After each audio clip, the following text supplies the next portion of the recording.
Hayırlı akşamlar arkadaşlar. Yine bir salı günü Osmanlı Türkçesi Matbu Metinleri dersinde inşallah birlikteyiz. Bu hafta yeni bir kitaba başlıyoruz.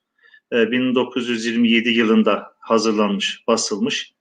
Cumhuriyet döneminin bildiğim kadarıyla ilk Kur'an-ı Kerim meali Osmanlıca 1927 yılında olduğu için harf inkılabından önce Cumhuriyet döneminde basılmış ilk Osmanlıca Kur'an-ı Kerim meali inşallah okuyacağız.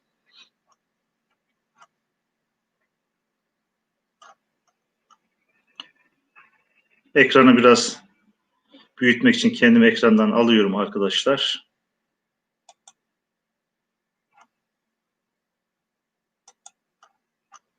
Evet, 1927 yılında dedik basılmış. Cumhuriyet döneminin bildiğim kadarıyla ilk Türkçe meali, Kur'an-ı Kerim Türkçe meali Osmanlıca basılmış Türkçe meali budur. Evet, başlıyoruz. İlk sayfadan itibaren inşallah okumaya başlayalım. Ben okuyayım biraz. Bazı kısımları inşallah daha sonra da siz zaman zaman okuyacaksınız. Mesajlar kısmına sizin yazmanızı rica edeceğiz. İnşallah yazacaksınız. Evet arkadaşlar, ses noktasında, görüntü noktasında herhangi bir sıkıntı olup olmadığına dair bir mesaj kısmına mesaj yazarsanız inşallah iyi olur. Bazen gözden kaçabiliyor. Ayarlarda şu an görünürde bir sıkıntı yok. İnşallah. Biz başlayalım. Evet. İç kapak arkadaşlar okuyoruz. Meani Kur'an. Kur'an manaları. Mana kelimesinin çoğulu meani. Farsça bir tamlama yapılmış. Meani Kur'an. Kur'an manaları. Kitabımızın ismi bu. Evet, aşağıda Rika ile bir açıklama var. Kur'an-ı Kerim'in Türkçe tercemesi veya tercümesi, günümüzdeki telaffuz şekliyle tercümesi şeklinde okuyoruz. Bir daha okuyoruz. Kur'an-ı Kerim'in Türkçe tercemesi yani tercümesi arkadaşlar.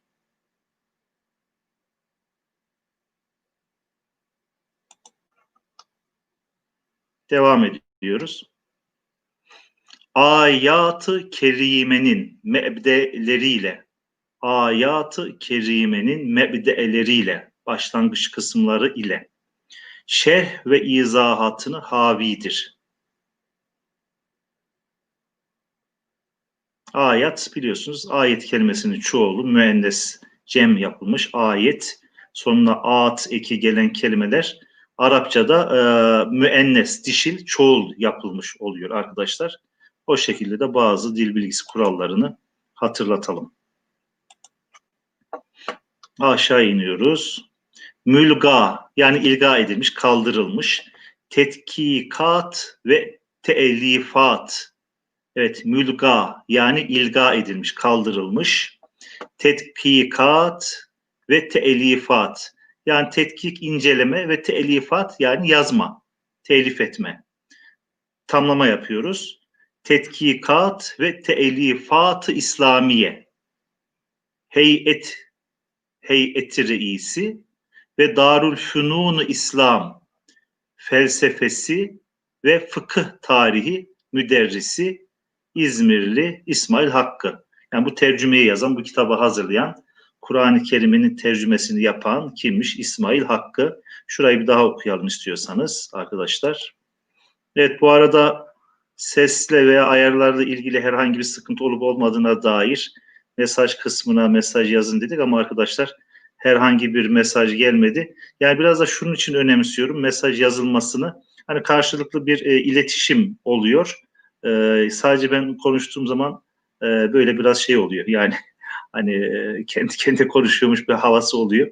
Onun için arkadaşlar sizin sesinizi alamıyorum ama arada bir mesaj yazmanız, soru sormanız veya diyelim ki herhangi bir konuda bir ihtarda bulunmanız, bir izahta bulunmanız bizi mutlu ediyor arkadaşlar. O noktadan biraz önemsiyoruz. Mesaj yazmanız o noktadan güzel. Evet, Ahmet Öksüz işte böyle olacak arkadaşlar, gayet iyi hocam demiş. Ayşegül Hanım sorun yok hocam demiş. Sümeyye ses gayet iyi demiş. Mehmet Duran sorun yok demiş. Yani böyle güzel oluyor arkadaşlar. Hakkınızı helal edin. Tamam mı? İnşallah bu şekilde gidelim. Evet, dediğimiz gibi yani böyle bilgi eklemesi olabilir. Yani herhangi bazen olur ya, gözden kaçıyor. Okumada bir problem olabilir, düzeltme durumu olabilir, soracağınız bir kelime olabilir. Onun için o mesajlar kısmını biraz daha aktif kullanırsak iyi olur diye düşünüyorum arkadaşlar. Evet, İzmirli İsmail Hakkı tarafından yazılmış 2 cilt halinde yazılmış olan Kur'an-ı Kerim meali şerifini inşallah okuyoruz arkadaşlar. 1927 yılında basılmış dedik, Osmanlıca dedik. Bildiğimiz kadarıyla Cumhuriyet dönemi ilk Kur'an-ı Kerim meali diye biliyorum. Evet, bu kitabın orijinalini arkadaşlar İstanbul Belediyesi İnkılap Müze ve Kütüphanesi de bulunduğu için internet üzerinden orada da indirebilirsiniz. Biraz kapasitesi fazla olduğundan dolayı, fazla büyük olduğundan dolayı yükleme, bizim sisteme, YouTube sayfasında yükleme noktasında biraz sıkıntı olduğu için kitabın hepsini yükleyemedik. Siz İstanbul Büyükşehir Belediyesi kütüphanesinden, internet üzerinden indirebilirsiniz arkadaşlar. O noktadan sorun yok. Evet, devam ediyoruz arkadaşlar. Birinci cilt dedik arkadaşlar. 2 cilt olarak hazırlanmış. Evet, birinci ciltimiz arkadaşlar 254 sayfa. Birinci cildimiz 254 sayfa. İkinci ciltte yaklaşık o kadar. Yani 600 sayfa civarında bir kitap arkadaşlar. Kur'an-ı Kerim meali. Evet, birinci cilt. Burayı okuduk. Birinci cilt. Her hakkı mahfuzdur. Bunlar sabit ifadeler. İç kabak içinde yazan sabit ifadeler arkadaşlar. Aşağı iniyoruz. Evet, şu kısmı istiyorsanız arkadaşlar siz okuyun. Evet, şu kısmı birinci satır diyelim. İkinci satır, 3, 4 ve 5. 5 satır. Hepsini toplasanız bir satır etmez. Şurada da arkadaşlar basım yılı hem miladi olarak verilmiş hem Rumi olarak verilmiş.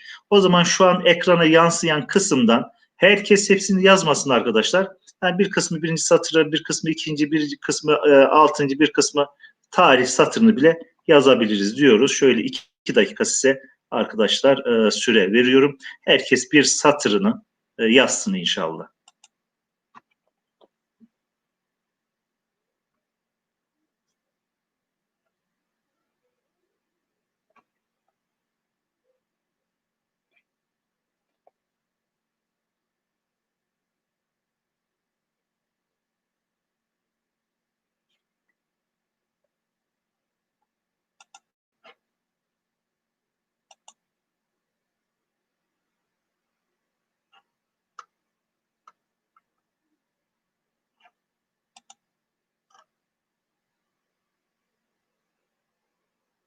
Sümeyye açmak yazdı. Sahip ve naşir diye. Evet, ilk satır. Gayet güzel.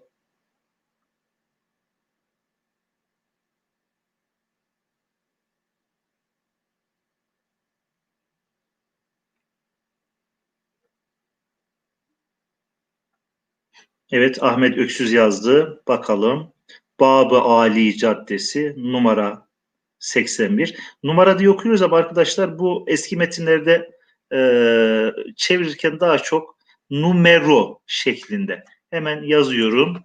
Yoksa şu anki tabii telaffuza göre doğru olan numara, fakat Osmanlı zamanındaki telaffuzuna uygun olarak çevirebiliriz. Numero şeklinde yazıyorum arkadaşlar. Numero. Evet. Bu şekilde okuyabiliriz. Yani transkript yaptığımız zaman, çeviri yaptığımız zaman bunu yazmamız daha uygun arkadaşlar.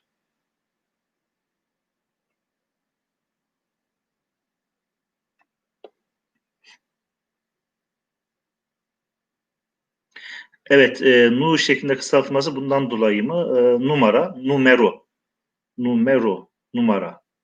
Yani numara da olsa, numero da olsa nu şeklinde kısaltılabilir. O noktada problem yok yani.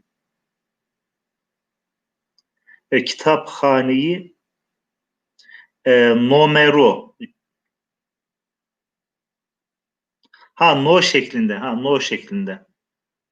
Yani onu büyük bir ihtimalle numero şekli de olabilir ama bilemiyorum. Biz yani normalde çeviri yaparken arkadaşlar şu an yaptığımız çeviriler var. Yani bu işin uzmanlı diğer arkadaşlarla yapmış olduğumuz şeyde, istişarede yani numero şeklinde yazımı daha uygun görüldü arkadaşlar. Numero şeklinde yazıyoruz. No olarak tabii ki kısaltılmasının sebebini bilemiyorum arkadaşlar. Ona bakmak lazım ama numero şeklinde de kısaltılması olabilir Ahmet Bey. Ona bir bakmak lazım. Evet. Evet, okuyoruz arkadaşlar. Aşağı yukarı anlaşıldı. Sahip ve naşiri Kitaphane-i Hilmi Sahi. Evet. Kitaphane-i Hilmi Sahi diye okuyacağım ama şurada herhalde nokta yok. O şekilde okunması lazım. Sahi. Sahibi olsa şurada bir diş daha olması lazımdı. Hilmi Sahi. Evet. İki isim genellikle iki isimle olunuyor. Çoğunlukla soy ismi kullanılmadığı için soy ismi kanuna kadar iki isim Osmanlı'da biraz daha yaygın arkadaşlar. İbrahim Hilmi.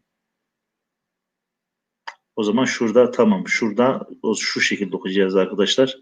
Belki burada bir imla hatası oldu. Sahip ve naşiri kütüphane değil, Kitaphaneyi Hilmi sahibi.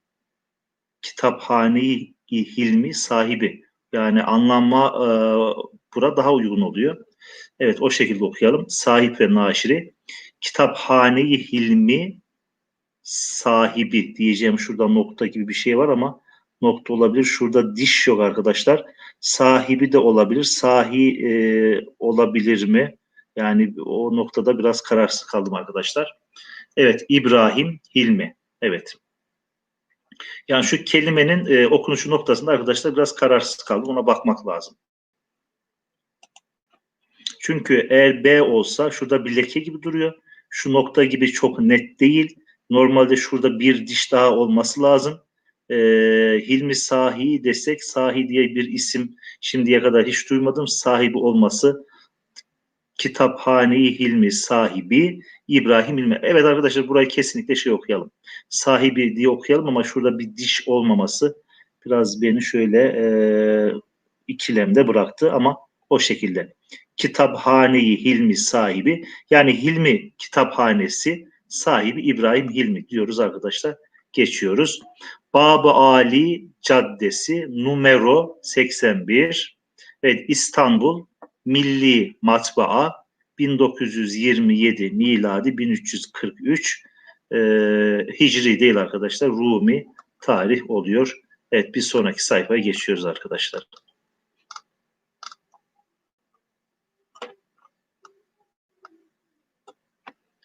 Evet burada naşirin ifadesi diye bir kısım var arkadaşlar. Orayı geçiyorum. Bir sonraki sayfaya arkadaşlar.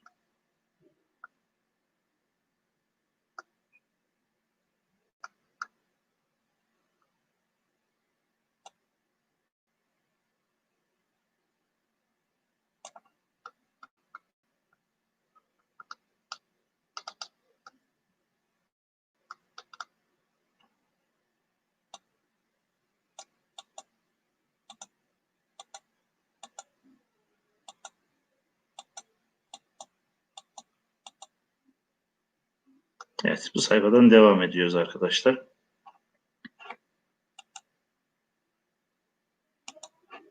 Evet Fatihatül Kitap suresi. Biz Fatiha suresi diyoruz ama Fatiha denilmesinin sebebi ilk başlangıç, Kur'an-ı Kerim'in ilk açıldığı sayfada bulunması hasebiyle Fatihatül Kitap suresi eskiden bu şekilde daha çok isimlendiriliyor. Evet, Fatiha suresi ama burada bu şekilde isimlendirilmiş. Fatihatül Kitap suresi. Yani kitabın açılış suresi. Kitabı açan sure. Fatiha. Evet Fatih açan. Fatiha onu müennes yapıyor. Yani Fatih Sultan Mehmet'in Fatihi ile Fatiha arasında arkadaşlar sadece dişillik, erillik farkı var. Fatih müzekker, Fatihatün Türkçe'de Fatiha diyoruz. O müennes şekli oluyor. Yer isimleri çoğunlukla müennes olarak yazılıyor arkadaşlar. Evet Besmele var. Evet Besmele'nin arkadaşlar burada evet Türkçe karşılığı verilmiş. Besmele'nin Türkçe karşılığı verilmiş. Burayı ben okuyayım.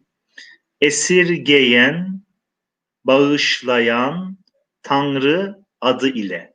Evet, Tanrı kelimesi eski metinlerde kullanılıyor. Bu mealde de bunu kullanmışlar. O şekilde diyelim. Çok yaygın olmamakla beraber eski tercemelerde, eski dini kitaplarda Tanrı kelimesi kullanılıyor. Tabi direkt Allah lafzının karşılığı olarak kullanılmasına kadar doğru yanlış. O noktada çok şeye girmeyeceğiz.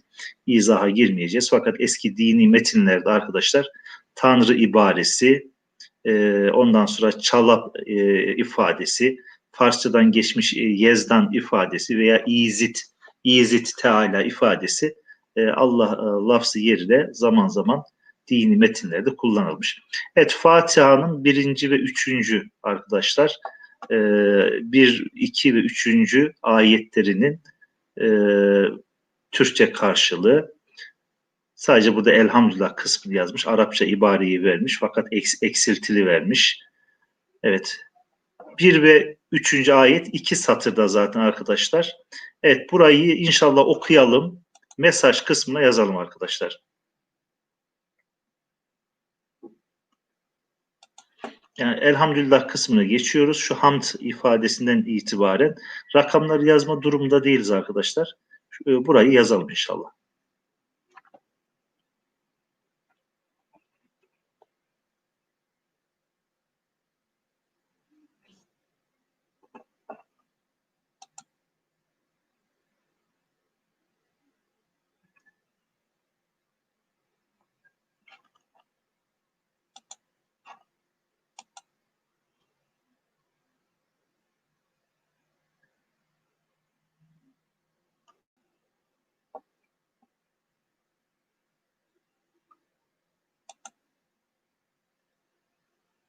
Evet, yazılmaya başlandı. Gayet güzel.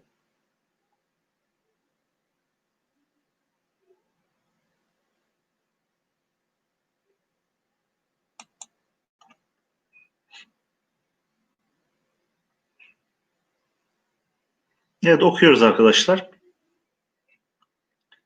Hamd ve sena o Allah'a mahsustur ki, arkadaşlar hamd kelimesi, hamd ve sena, elhamdülillah denilmiş ama hamd kelimesi tek başına kullanılmamış. Hamdle beraber sena, ikisiyle beraber anlam verilmeye çalışılmış. Aslında biz hamd kelimesini hamdolsun, elhamdülillah daha çok Allah'a şükür manasına kullanıyoruz. Fakat buradaki ilk mana hamdda övgü. Yani elhamdülillah derken yani övgüler Allah içindir. Yani bütün övgüler Allah içindir manasına. Zaten Ahmet mesela en çok övülen, Muhammed övülmüş, Mahmud övülmüş. Bunlar hepsi aynı kökten geliyor. Yani şükür manasından ziyade biz hamd kelimesinde övgü manasını anlayacağız. O övgü manasını tam vermek için de İsmail Hakkı burada sena kelimesinde, sena da övgü manasına geliyor arkadaşlar. Hamd ve sena o Allah'a mahsustur ki alemlerin Rabbidir. Alem derken burada tabi baskı hatası gibi bir durum var arkadaşlar. Biraz ha'ya benziyor, mime de benziyor. Fakat bu ayın alemlerin Rabbidir. Yani Allah alemlerin Rabbidir. Esirgeyendir. Esirgeyen Rahman kelimesinin isminin karşılığı olarak Rahim kelimesinin karşılığı olarak da bağışlayan verilmiş arkadaşlar. Esirgeyen ve bağışlayan, evet, yani Rahman ve Rahim manasına esirgeyendir, bağışlayandır. Ceza gününün malikidir. Ceza gününün malikidir. Evet, aşağıya iniyoruz. Şuradaki verilen numaralara göre bir dipnot haşiye verilmiş arkadaşlar. Orayı da okumadan geçmeyelim inşallah. 1. Sure-i Celile 7 ayettir. Yani Fatiha suresi 7 ayettir. Eksel müfessirin indinde Mekke'de Mücahide göre Medine'de nazil olmuştur. Fatiha suresi 7 ayettir. Ekser müfessirlere göre Mekke'de Mücahit adında bir önemli müfessir var. Ona göre de Medine'de nazil olmuştur. Yani ilk nerede inmiştir? Onun üzerine tartışmalar yapılmış. Bazılarınca hem Mekki yani Mekke'de inmiş hem Medenidir hem Medine demiştir. Yani 2 defa inmiştir. Bir rivayete göre en evvel nazil olan inen sure-i şerife budur. Sure olarak, ayet olarak değil. Yani o Hira dağında, Nur mağarasında inen ayet olarak değil de bütünüyle belki sure olarak, müstakil sure olarak inen sure-i şerife budur. Bu sure-i celileye Ümmül Kur'an. Yani ne demek Ümmül Kur'an? Arapça anne demek. Arapça baba demek. Ümmül Kur'an, Kur'an'ın anası. Es-Seb'ül Mesani suresi de denilmiştir. Yani bu isimlerle anılmıştır arkadaşlar. Evet, ikinci dipnot. Sure, arkadaşlar şurada büyük bir ihtimalle bir elif yazılmamış. Hata var, unutulmuş. Sure evvellerindeki başka türlü bir anlam verilemiyor. Şurada bir elif eksikliği var. Zaten anlama göre dikkat edersek orada başta elif olduğu zaman anlamda bir sıkıntı olmuyor. Sure evvellerindeki Besmele-i Şerife hakkında ihtilaf vardır. Yani hangi noktada ihtilaf vardır? Hani 114 tane besmele var. Kur'an-ı Kerim'de geçen 114 tane ne var? Besmele var. 114 tane besmele var. Yani bir rivayete göre bu 114 tane besmele 114 ayet yani 114 defa nazil olmuş. Onu burada izah ediyor. Okuduğumuz zaman daha net anlaşılacak. Bazılarına göre ayet değildir. Evet. Sure evvellerindeki besmele bazılarına göre ayet değildir. İki sure arasını ayırmak için yazılmıştır. Bazılarına göre müstakil bir ayettir. Bazılarına göre müstakil bir ayettir. Bazılarına göre her surenin evvelinden bir cüzdür. Yani 114 defa inmiştir manası çıkıyor burada. Evet. Üçüncü maddeye geçiyoruz arkadaşlar. Şöyle yapalım arkadaşlar. Üçüncü madde 1, 2, 3, 4, 5 satır. Yaklaşık 3 dakika yeter. Yazmanızı istemiyoruz arkadaşlar. Sadece okuyalım. Soracağımız bir kelime varsa orada sorabiliriz arkadaşlar. Şöyle bir 3 dakika inşallah sizin okumanız için size bir fırsat tanıyayım. Ben de biraz şöyle dinleneyim arkadaşlar. Yani hep ben konuşmayayım. Buyurun. Üçüncü maddeyi okuyoruz inşallah.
Evet, Ahmet Öksüz arkadaşımız ilk cümleyi yazmış.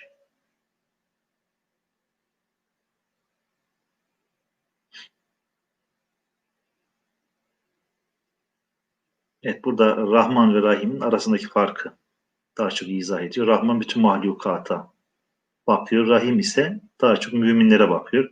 Rahman dünyada, Rahim ise daha çok ahirette tecelli ediyor. Manaları burada verilmiş arkadaşlar.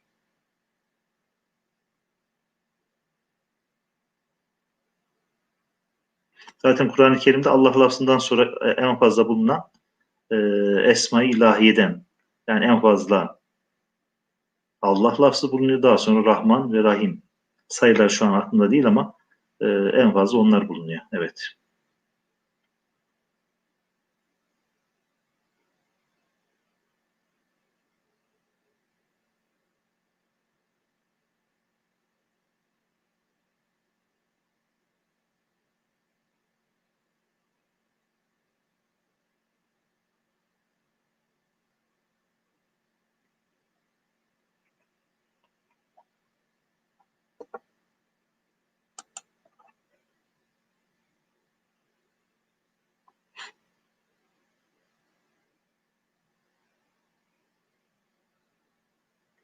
Evet arkadaşlar, inşallah beraber takip edelim. Okuyabildiğimiz kadar okuduk, zaten çoğunluk okumuştur diye düşünüyorum.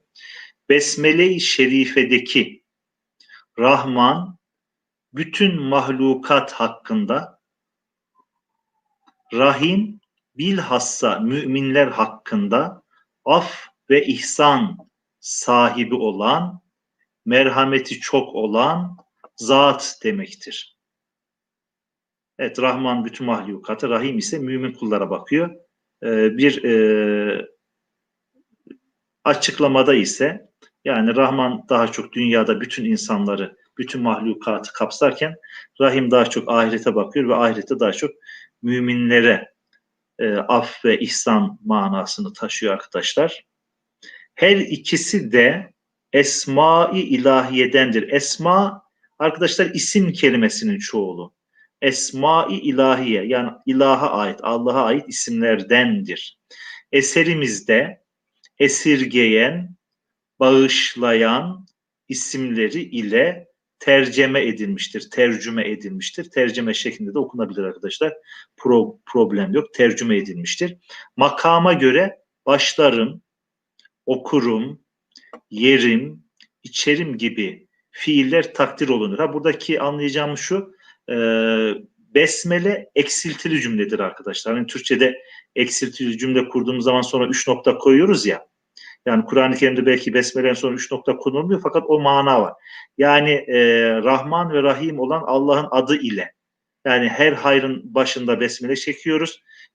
Başlamış olduğumuz iş ne ise bir nevi onu murad etmiş oluyoruz. Yani işte yürümeye Allah'ın adıyla başlarım. Yemek yemeye Allah'ın adıyla başlarım. Yani her yerde kullanılması için eksiltili cümle şeklinde inmiş, besmele inmiş. Yani yemekten önce, sudan önce, yürümeden önce, yatmadan önce eksiltili cümle. Yani her yerde kullanılabilir bir özelliği var eksiltili cümle olduğu için, gibi fiiller takdir olunur. Burada başlarım fiili münasip olur. Hani Kur'an-ı Kerim okumaya besmele ile başlarım. Bismillahirrahmanirrahim. Rahman ve Rahim olan Allah'ın adı ile Kur'an'ı okumaya başlarım. O mana verilirken o mananın verilmesi diyor münasip olur.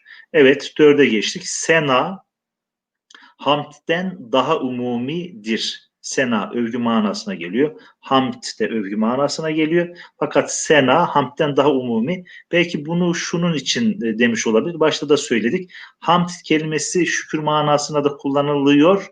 Ama sena sadece övgü anlamına kullanılıyor. Ondan dolayı daha umumi denilmiş büyük bir ihtimalle. Benim aklıma gelen bu şu an. Evet, beşinci madde mi diyelim? Beş de olabilir. Evet. 4, 5, 6. Evet. Burada ayraçları unutmuşlar arkadaşlar. Baskı hataları olabiliyor. Yani yaradanı, besleyeni, evet, yaradanı, kendisini yaratan, kendisini besleyen, işlerini göreni, terbiye edeni, sahibi, malikidir. 6. Nazm-ı Celil'de varit olan din, lafz-ı şerifi ceza manasına geldiği gibi, hani Maliki Yevmiddin, din gününün sahibi, oradaki din kelimesi hangi anlama geliyor? Din lafzı şerifi ceza manasına geldiği gibi şeriat, taat manalarına da gelir diye bir not düşmüş arkadaşlar.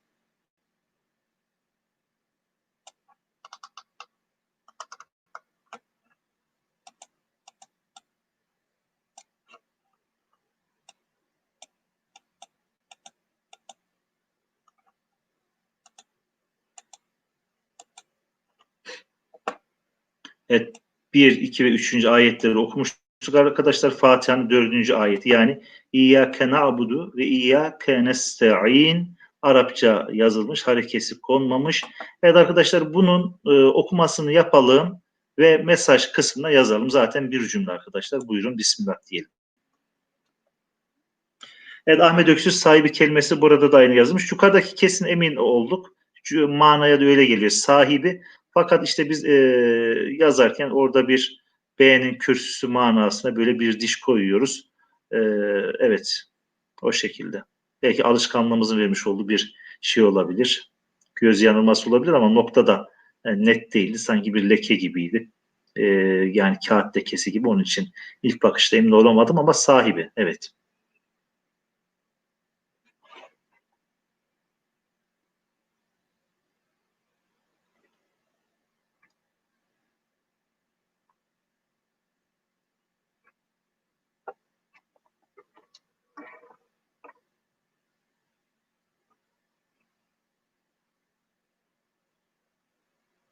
Evet arkadaşlar, dördüncü ayet. İnşallah dördüncü ayet.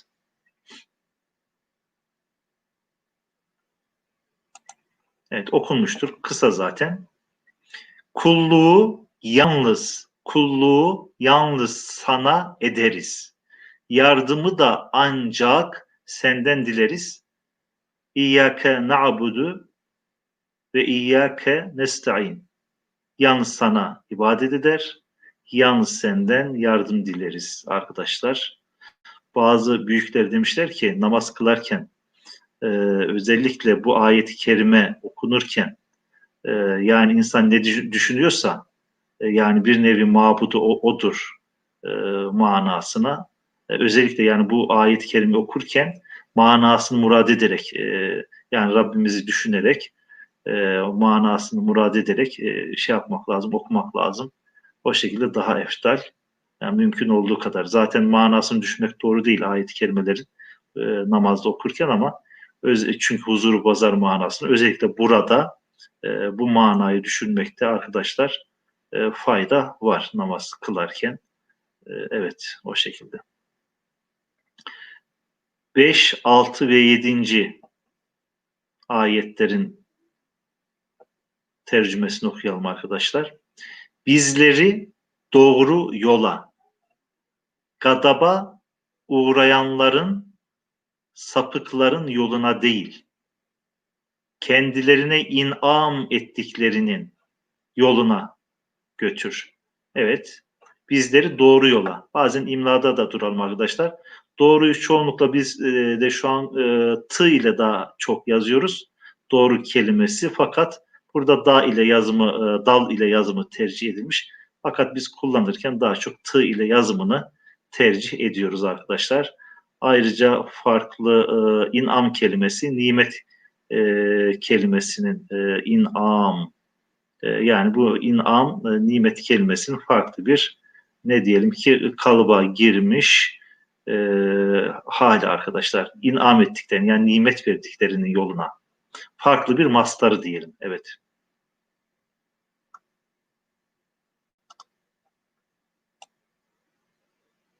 Bakara suresinden de biraz okuyacağız arkadaşlar. Zamanımız yettiğince inşallah. Evet, Bakara suresinin ilk sayfasını inşallah yetiştirebilirsek. Biraz önce zaten okumuştuk. Besmele'nin burada tercümesi vardı. Esirgeyen, bağışlayan Tanrı adıyla. Birinci ayet. Elif, lam, mim. Elif, lam, mim. Hurufu mukatta diyoruz. Bunları arkadaşlar çoklukla mana vermiyoruz. Farklı farklı manalar verilebiliyor. Fakat elif, lam, mim. Mesela elif, lam, mim, buna müfessirler çoğunlukla şu manayı vermişler. Fatiha'dan sonra işte Bakara'nın ilk ayeti olması, işte elif, lam, mim. Bir sonraki ayette de bir bağlantı kurarak demişler ki işte bu kitap Allah tarafından Allah lafzının e, en ne diyelim sembolik harfi elif. Yani elif Allah lafzını ne yapıyor? Sembolize ediyor. Bu kitap Allah tarafından Cebrail, Cebrail'in son harfi lam, Cebrail vasıtasıyla Muhammed'e indirilmiş, hakkında şek ve şüphe bulunmayan bir kitaptır manasını vermişler. Yani müfessirler tefsir kitaplarında bu mana veriliyor. Hani hurufu mukatta nasıl mana veriliyor? Belki ona örnek olması açısından burada bir hatırlatma yapmış olalım arkadaşlar. Yani elif, bu kitap Allah tarafından Cebrail vasıtasıyla Muhammed'e, mim, Muhammed'in kısaltması, Muhammed'e indirilmiş, hakkında şek ve şüphe olmayan bir kitaptır manasını bazı müfessirler vermişler. Fakat gerçekte Rabbimizin ne murad ettiğini ancak kim bilir? Rabbimiz bilir arkadaşlar. Böyle kafa yoranlar da olmuş. Hurufu mukatta, böyle harfler ayet olarak Kur'an-ı Kerim'de çok surelerin başında bulunuyor. Bunlara nasıl mana verilir diye kafa yoranlar da olmuş. Evet, 2'ye geçtik. 2 Arapça ibareleri geçiyoruz. Ayet-i kerimelerin Arapça ibarelerini. Bu bir kitaptır ki onda şüphe götürecek hiçbir şey yoktur. Muttakiler hakkında bir rehberdir. Muttakiler hakkında bir rehberdir. Evet arkadaşlar, 3 ve 4. Ayetlerin meallerinde inşallah okuyalım. Şuradan itibaren başlıyoruz arkadaşlar. O sıfatından itibaren başlıyoruz. Nereye kadar okuyalım? Arkadaşlar şuraya kadar okuyoruz inşallah. Buyurun. Şöyle 2 dakika.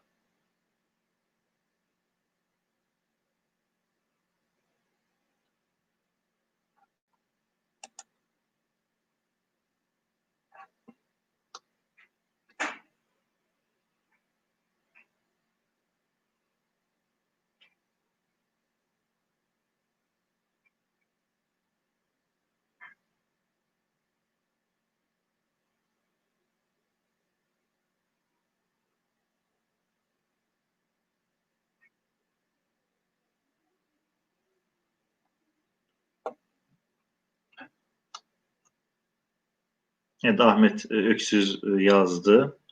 1. cümle. O muttakiler ki muttakiler takva sahipleri. Allah'tan hakkıyla korkanlar. Allah'tan hakkıyla korktuğu için helal ve harama dikkat edenler. Takva sahipleri. Oradan geliyor. Muttaki, takva sahibi. Evet, okunmuş bayağı. Sümeyye Hanım da okumuş. Beraber okuyalım inşallah. O muttakiler ki, yani takva sahipleri ki, Allah'tan hakkıyla korkanlar ki, takva, tekaye kökünden geliyor arkadaşlar. O takva sahipleri, yani günahlardan sakınanlar, günahlardan sakınmakla beraber imanın gereği olan, neticesi olan diyelim, salih ameli işleyenler, o muttakiler ki gaybe inanırlar. Gaybi olanlara inanırlar. Yani Allah'ı görmezler, cennet ve cehennemi görmezler. O gaybi olan şeylere ne yaparlar? İman ederler. O muttakiler ki gaybe inanırlar. Namazı dosdoğru kılar, kendilerine verdiğimiz rızıktan harç ederler. Yani harcarlar, harç ederler, harcarlar. Sana inzal olunan, sana derken arkadaşlar şu an biz şu anki imla kurallarına göre sana yazarken arkadaşlar sinden sonra elifi yazmıyoruz. Sin, kafi, nuni, elif. Çünkü kelimenin kökü sen olduğu için s'den sonra direkt n'ye gelmesi lazım. Ama telaffuzda tabii ki yani kalın ünlü oluyor. Sen sana şeklinde, sene değil de sana şeklinde olduğu için burada bir elif türüyor. Fakat biz eski imlaya uygun olarak daha çok sana, bana yazarken arkadaşlar sinden ve bana yazarken b'den sonraki elifi ne yapmıyoruz? Kullanmıyoruz. Sana inzal olunan, inen, sana inzal olunan kitaba da senden evvel inzal olunan, indirilen kitaplara da inanırlar. Kimler? O muttakiler. Ahireti yakinen bilirler ve inanırlar.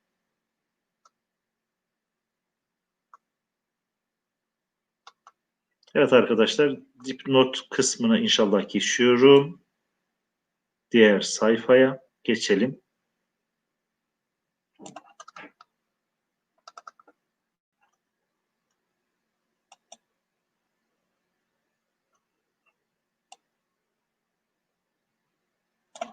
Evet.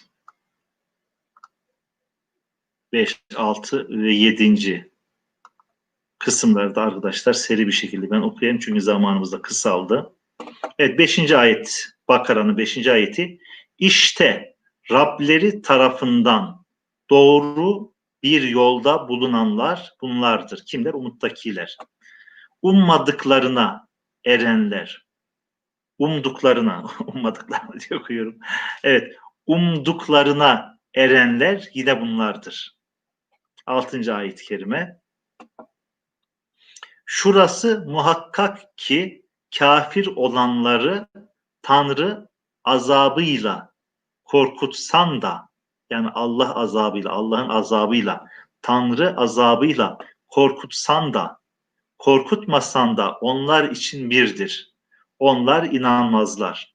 Evet, 7. ayet. Bu 2. sayfa arkadaşlar. O ilk 2 sayfa Fatiha ve karşısında bulunan o 2 serlevha kısmına geçtik. 3. sayfadayız. Kur'an-ı Kerim 3. sayfasındayız. 7. ayet. Allah onların kalplerini, kulaklarını mühürlemiş.